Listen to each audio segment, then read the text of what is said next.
everybody, I'm Stacy with Stacy's Organizing and Decorating for Life. I'm here to help you organize your thoughts and decorate your perspectives.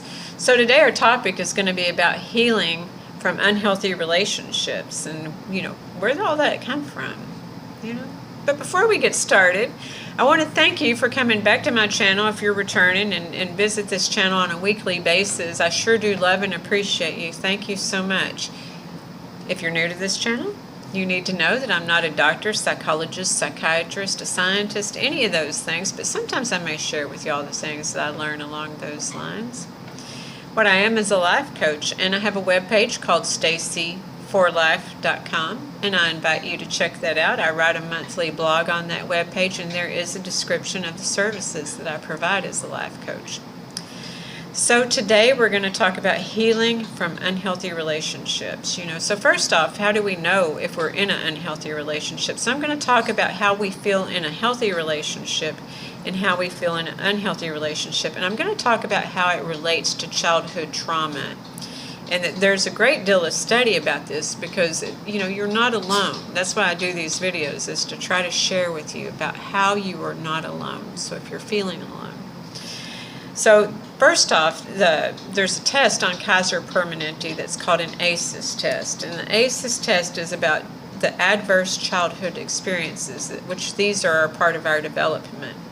These deal with physical abuse, mental abuse, verbal abuse, emotional abuse, sexual abuse, and there's even more abuses to go with it. But today we're talking about this and the core trust issues that are developed there, and how you can tell when somebody has core trust issues or has been in one of these abusive things physically. If they're not physically abused, and if they are physically abused, I do hope that you will find help immediately for physical abuse. But it's oftentimes when a person has poor eye contact is that you can tell when they've been abused, and I've had clients themselves ask me, I don't understand why I look away when people talk to me. And it's a survival mechanism that we do, because when we're yelled at and people are in our face as children, oftentimes we look away or we fidget or something else because it makes us nervous and we're scared. We've been told we can't smile, we can't cry, we can't do anything. They'll give you something to cry about if you cry, and if you smile, they're going to knock the teeth down your throat. These kind of things. So you're afraid to make eye contact because you hope it will go away if you don't make eye contact. Isn't that why we all don't make eye contact, as we're hoping something goes away? So the core of this is, when we suffer these abuses, is trust issues. We have trust issues with others, and we have trust issues with ourselves. So when we're in a healthy relationship, we feel confident and convicted. We're not in fear, and we trust our intuition and our thoughts. When we're in an unhealthy relationship, we second guess ourselves and question ourselves, and we don't recognize our own intuition and thoughts, because we're trying to please people and, walk on eggshells oftentimes. That's unhealthy. In a healthy relationship, a person should feel comfortable and sharing and laughing. If you're not in a healthy relationship, the opposite's happening, right? You're afraid of telling the truth, and you're uncomfortable because even as little as the truth may be, it may be a small thing, but when you're dealing with people with mental illnesses or addictions or something like this, there's this Jekyll and Hyde thing. So we're always trying to navigate through the landmines, so to speak. So if you're in a healthy relationship, it feels like your feelings matter and that you're cared about, But if you're not in a healthy relationship, you won't feel like your feelings are supported or even heard. And see, oftentimes when people grow up in situations where their feelings didn't matter and they weren't heard, they get in adult situations where their feelings don't matter and are not heard. They still feel that way. And even if they were, would they recognize if their feelings did matter and were heard? So these are things that we look at. So the thing is when we talk about healing in unhealthy relationships, people say, putting their hand on a hot stove and going, ouch, and we're not going to do that again. And as I spoke last week in the video, as I said that, we can't heal from just, intellectually just not doing what was done to us, saying I'm not going to do that, and then going to the other spectrum. That's not being in harmony. And so what happens is in healing, instead of just putting your hand on the stove and saying, oh, I'm not going to do that again. We want to look at, why did we put our hand on the stove anyway? Why did I do that? And a lot of people start saying, why did I do that, and beating themselves up, and oftentimes the progress comes from, okay, childhood, we're not mature enough to understand how to handle these situations, with this trauma and drama.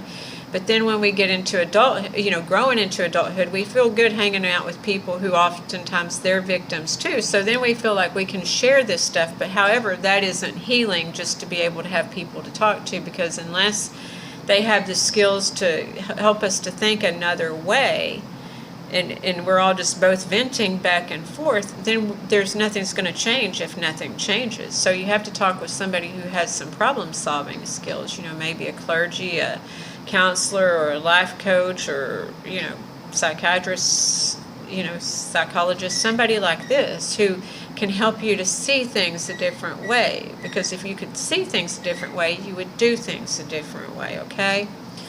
So as we look at that, there's a stressful role that fear plays, and most people are afraid of healing because of that fear, because when we grew up in these childhood homes, there were secrets kept, and these secrets drove us, and so we learned to live a life where we keep secrets and stuff. So, and Gabor Mate talks about, in the wisdom of trauma, these things, and I've shared that in a prior video, but I'm just going to go over a few of these things in this video to kind of get you familiar with these things if you're wondering in this crazy time, because I think we're in a crazy time where all of this is intensified. If you've been going through this, we're starting to realize what narcissism is. We're starting to realize what the different mental elements are in situations that we've been locked up in, or what have you.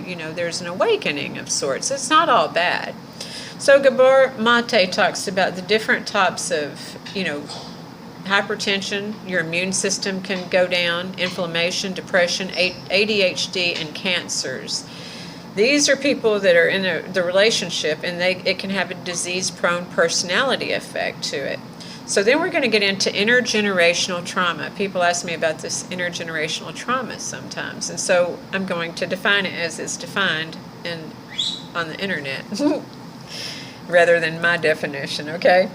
So trauma that gets passed down from generation to generation is a series of traumatic events, and it's called complex trauma. And that involves incidents of violence, addiction, and poverty. Incidents passed down to subsequent generations. Does it go into the DNA? Well, I just said that I thought that it did. I believe so. I think life is like a mystery. And the thing is that we're willing to accept mystery, magic, mystery, and miracles as long as it's going our way. But even the need for that may come from trauma, drama, and ignorance on our part. And I'm by no means calling anyone ignorant, because I myself didn't know that these things were needed for healing, that we couldn't just intellectualize. Because, when we get in our grown-up bodies, we think that we're supposed to have mature thoughts. But if we didn't see people have mature thoughts around us, then we're not going to mimic those, because we learned at a very young age to mimic whatever we saw around us. And so, or to go the other way. But we're still not learning things that we need for real developmental, like boundaries, to have real developmental, mature relationships. So last week we talked about the boundaries part. So it's interesting that we can understand cause and effect when it's dealing with other people. The people who get counseling or go through these things are very brave people, because a lot of people have a fear and they may never get to counseling of some of the traumatic events or intergenerational trauma that was passed down, because intergenerational trauma was first looked at with it was first recognized with the Holocaust survivors, how it passed down from generation to generation. But there's also other things that have passed down from generation to generation, like when people, were in the Depression, and so certain scarcities and things like this have passed down from generation to generation. So it's not to blame and shame anyone. As I said in last week's video, it's all for our right and divine evolution. And wouldn't it be cool if we were healing generations past and generations forward? I believe in this healing in all areas and aspects that we work in, that, with nature, that with the moons and things like this is what we're always trying to do. When the ladies and I get together, we're trying to invite those ancestors in that didn't feel like they could get up and dance, in front of people, or that they didn't feel like they could do this, that were told they couldn't or could not do this, that they get to feel this free spirit energy in their souls. Because some people are waiting for somebody outside or for permission to be able to feel that, because they have dealt with this and the walking on eggshells and such. So we've only talked to others about the things that we went through. This is victim to victim usually, and like I've said, in the teenage years, usually we tend to be able to feel comfortable to share then, and like I said, that's just venting and talking about it, but it's not a way of empowerment. So I grew up in addiction. Some people may say that it's genetic, some people may say that it's social, because I grew up seeing these examples. But one of the things in all of our recovery, because I've worked on my addiction, I've worked on my codependency, and I've worked on my grief, and I've worked on many different areas of my life through those steps. But not everybody needs those steps, hence that's why I'm a life coach, because I still developed a set of principles that I didn't develop as a child through working the steps and program, that I can still help other people do their developmental thoughts and perspectives, and help give them another idea.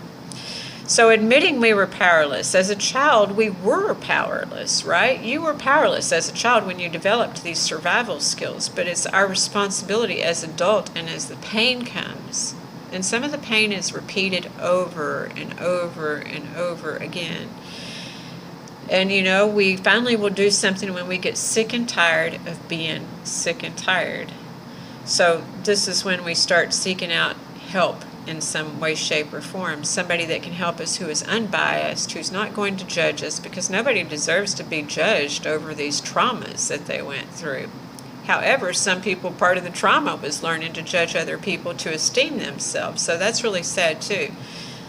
And the good news is that we couldn't heal from our own traumas without people with traumas, because like I said, we bump up against each other. So we didn't have the mature mind as children to grow up and know how to deal with things. And intergenerational trauma, I do believe, stunts our maturity.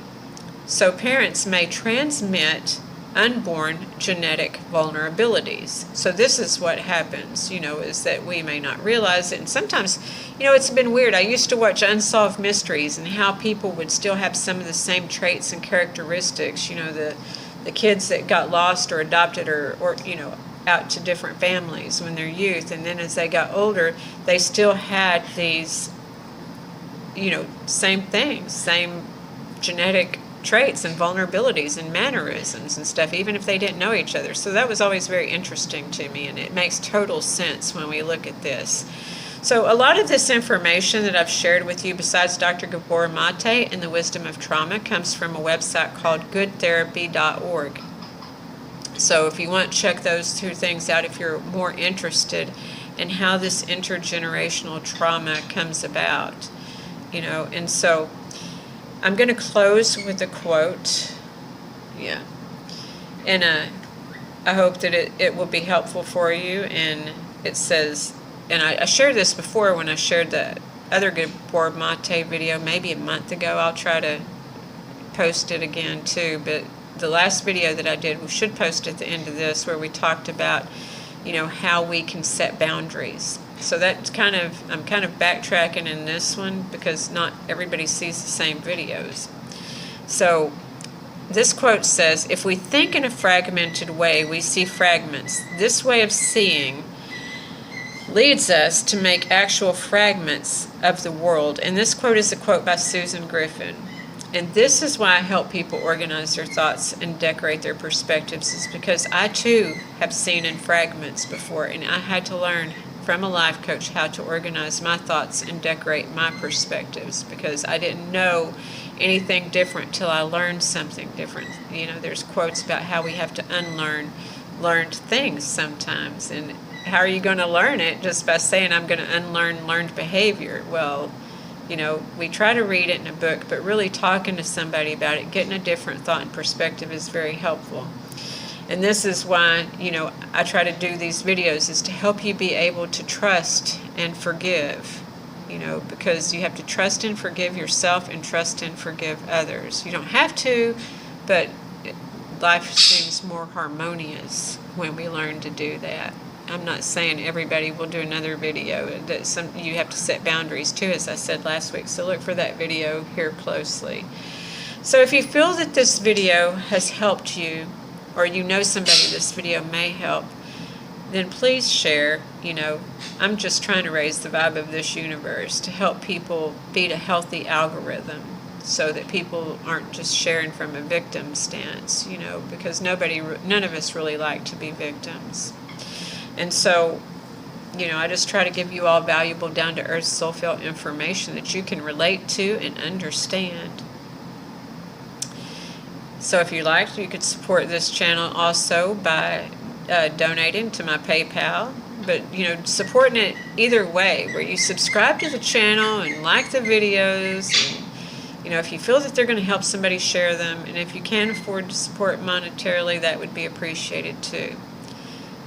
But I just want you to know that I appreciate you and I value your time. So we're going to finish today. And I just want to thank you so much for being here today.